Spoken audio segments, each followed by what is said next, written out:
everyone, and welcome to Tenerife Winter Sessions. First of all, let's thank our sponsors. Without them, this event wouldn't be even possible. And the topic of today is how to create Power BI reports that will make your users fall in love with them. Let me briefly introduce myself. So my name is Ekaterina Streltsova, and I have over 10 years of experience in UX field. Also, I have some front-end development background, and I'm a certified Scrum Master. Having that, it's also important to highlight that I'm not a Power BI expert, and I usually work with software development. But the good thing about the UX process is that it can be applied to almost any industry, product, or technical solution. So, since I'm not a Power BI expert, the very first thing that I had to do when I was asked to prepare this session is actually to investigate and research for understanding how these reports are typically designed and how they look like. So, those are the reports that I actually found on the internet. So, you can see some examples. You actually don't need to be a design expert to understand that the information that is displayed here is not presented in a very clear way, and sometimes it's even a mess for the final user. So, why design matters? So the user experience applied to data is very important because the reports have to be clear and understandable for the person who will be reading them. And the poor design, unfortunately, can lead to frustration, confusion, and misunderstanding. The good design, in our case, would help our reports to be clear and smarter for business choices. Thoughtful layouts, for example, or the colors that we can use would help users to focus on insights instead of trying to understand what the information is all about and trying to decipher the visuals. In the UX field, we usually speak about the principles that you can see on the screen. We need to understand that our users are interacting with our solution, in this case, with Power BI report, in a way that they have like three main aspects regarding the experience they are having with our product. We need to focus on how our users are thinking in the moment of the interaction, how they feel about our solution, and how the use is itself. Further, in the following slides, we will see some examples, but it's very important to focus on the list that we can see on the right screen. So we have to provide a clear navigation for our users. The content has to be accessible. It also has to be emotionally delightful, and yada, yada, yada. So in this presentation, I will give you tips for designing visually appealing Power BI reports. And let's play around with a practical example. Let's imagine that we have to prepare a worldwide sales that will be presented to our business and marketing departments. So we gather some information from the sale that we have been doing in the previous month, and we want to arrange them and to prepare a little bit more understandable and visual appealing report. So we will be coming from what we have on the left side to the solution that I have prepared for you on the right part of the screen. So let's start with the tips. The first one would be to use the space efficiently. Here we can work with margins and the paddings in the settings of Power BI. For example, if we need to display two graphs of related information, we can place them together, but we have to ensure that we are providing sufficient space. So there is enough breathing room, how we call it in design, but also let's find the balance. Let's not to provide too much space because then the elements could feel like an empty space or even unbalanced information inside. The second tip would be maintaining the consistent size between different elements. Let's say that the most important information has to be displayed in a way that users understand that they have to pay attention, first of all, to this information and then to other optional elements. Let's also focus on the right selection of type of graphics. In this case, for example, in the left side, we see that the graphics are um, presented in the bar charts, but in the right solution, we went for a pie chart. Why? Because it's more visual, it's more understandable, and also the distribution is easier in this case. Also, let's not forget about the consistency, and the similar visuals should have the same size and the same representation for avoiding visual chaos. You can see the screenshot of where we can see the different types of visualizations. You can play around with those, but it's very important to understand what your users are expecting from this particular section and find the best solution for this visualization. In our case, we went for the pie chart. Page size is also important. So if we are going for lots of information, we need to make sure that we divide it into different pages. Otherwise, the performance and the load times will be very, very large, and we don't want it. Users want to navigate through the system easily. Remember that it is one of the principles of the UX. Also, the orientation is important.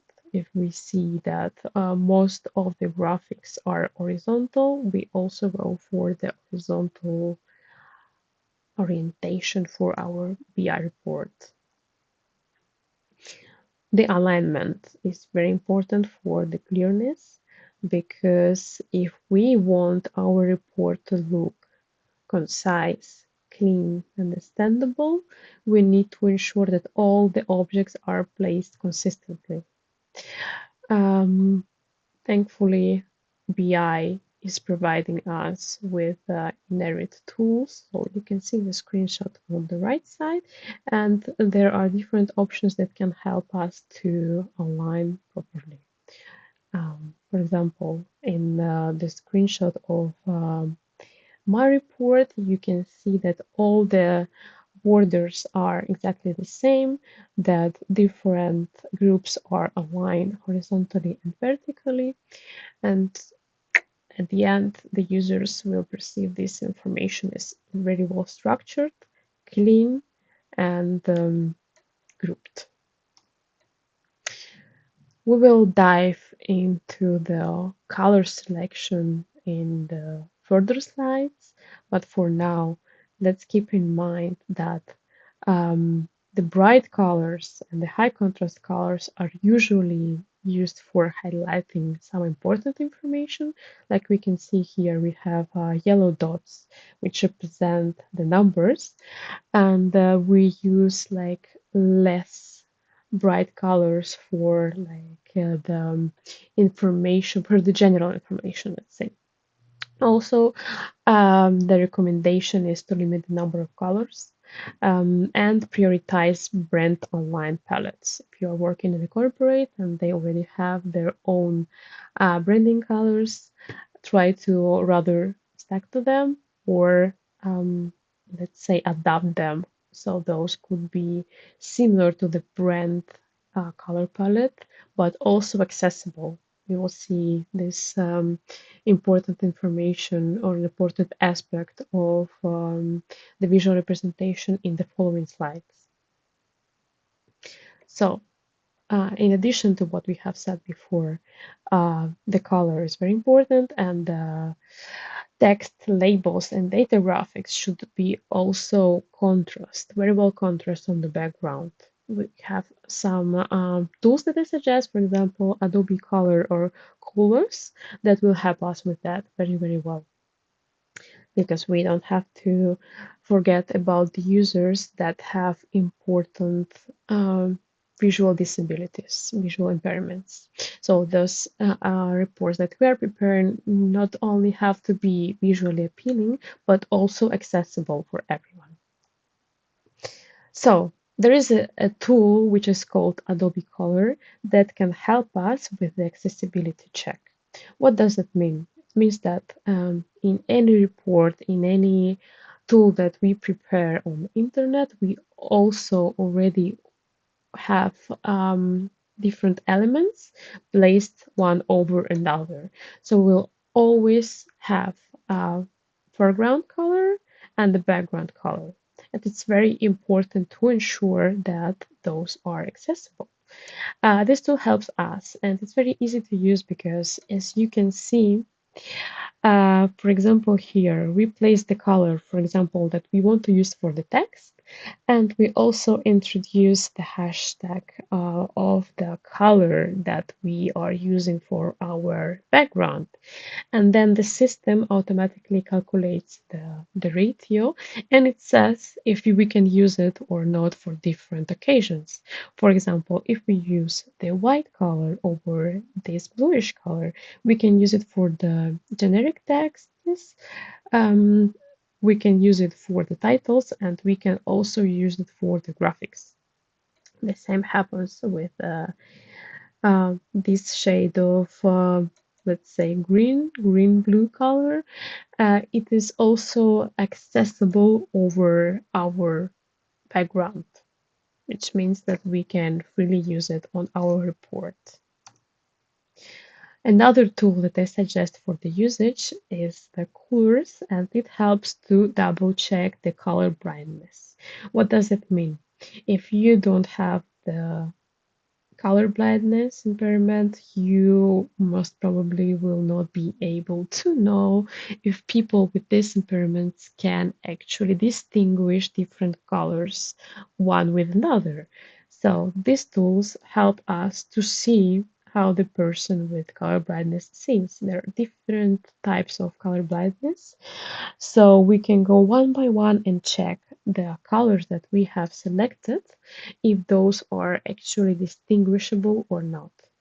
In this case, for example, we have an error because a person with no color blindness will see, for example, in this case, purple and fuchsia. They can easily distinguish them.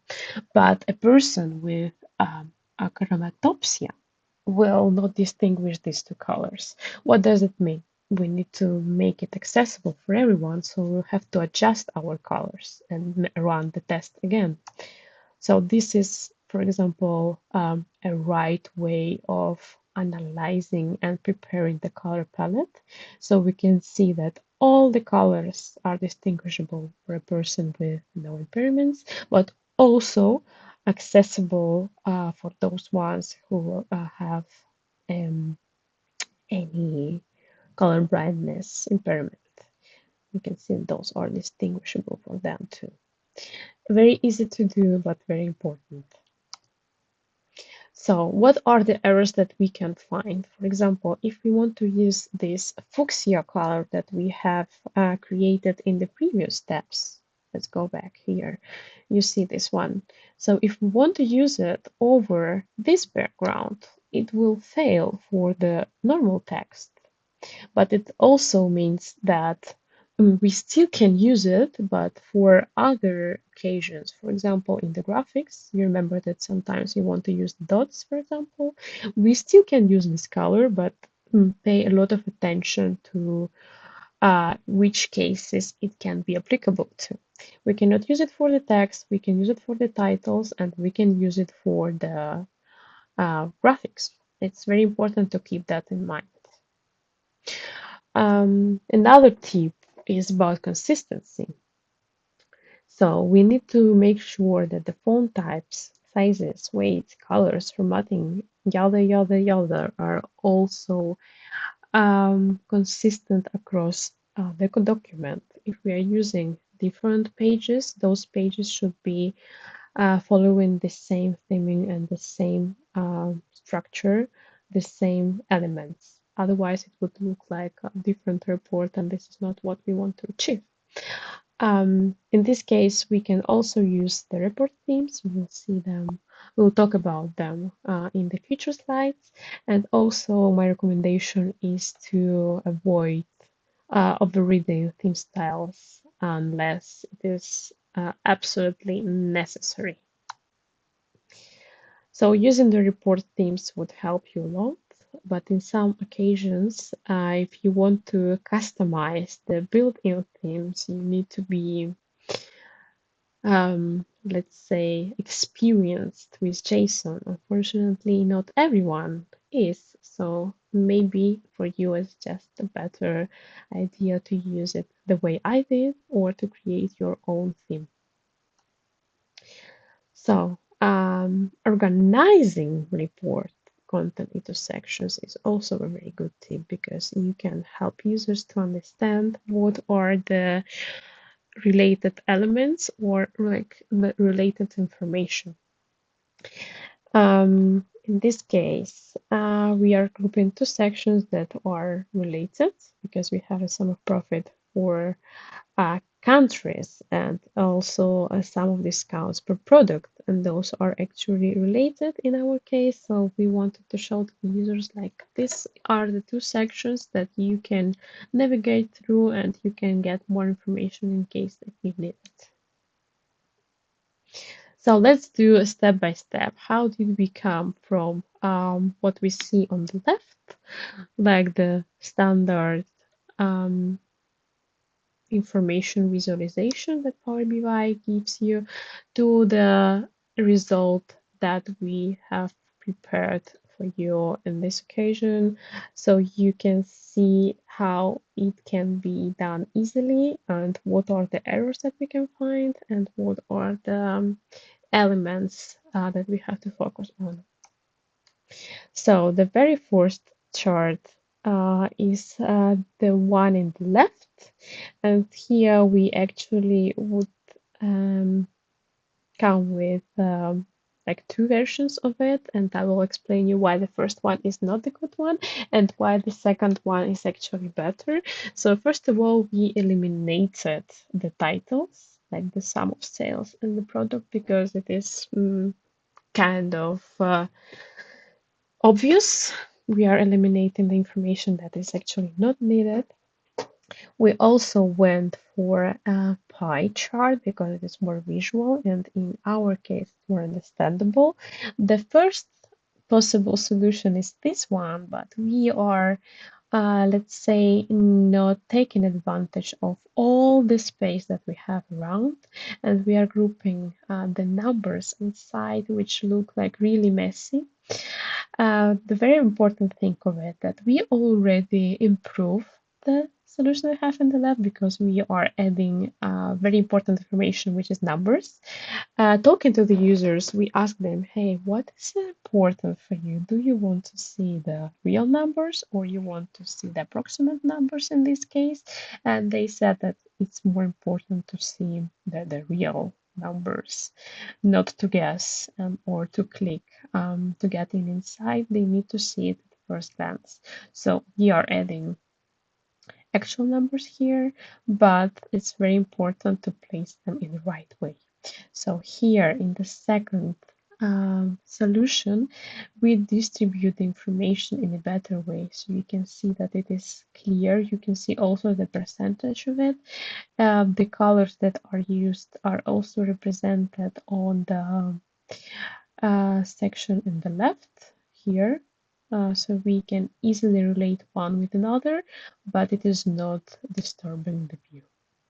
Also, remember that usually we use italic and underlined font for the links, and in this case, those are not the links. That's why we went for not underlined and normal regular text. So the second solution looks much better than the first one because it's clear, understandable, easy to read, easy to digest. Users don't need to invest much time on understanding what's going on here. Another tip that we use here is about simplicity and clarity. So in this dashboard, we eliminated also the titles, lesson of profit. We eliminated all these rows because those were not understandable, and we also decided to split the graphic into cubes after speaking with the users. We added important information like actual current number of each month. We also highlighted with the points, so where exactly at what point the sum of profit was in this current month. We are using our brand colors that we have created before, and it's also nice to start the axis at 0 for more clarity for our users.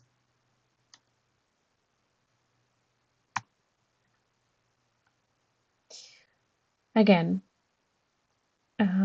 in this case, we're also eliminating the group titles because it is obvious we are using the same colors that we have been using in the previous dashboards.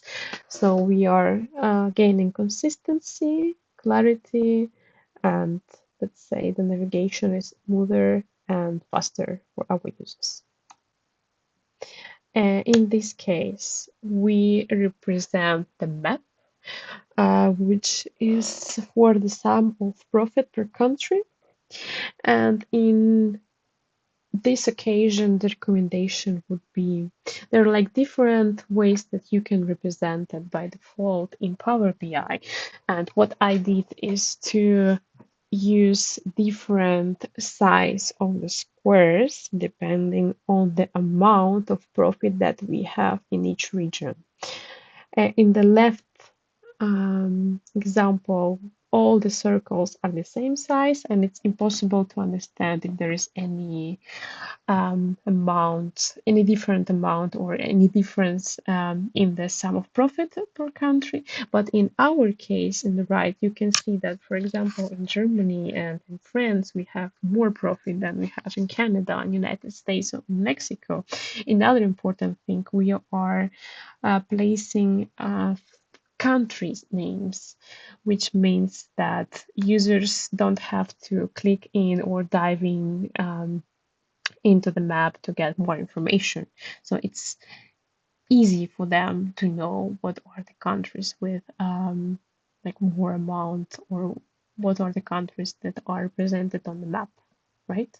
So remember the ease of navigation, the clarity, and we shorten the time for the users to understand what this dashboard is all about. So this is how the final version looks like.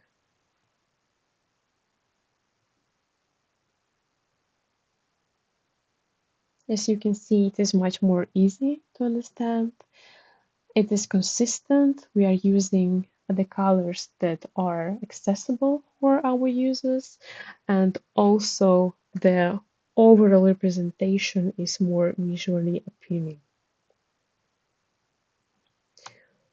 Thank you very much, and I hope these tips will help you for your future reports.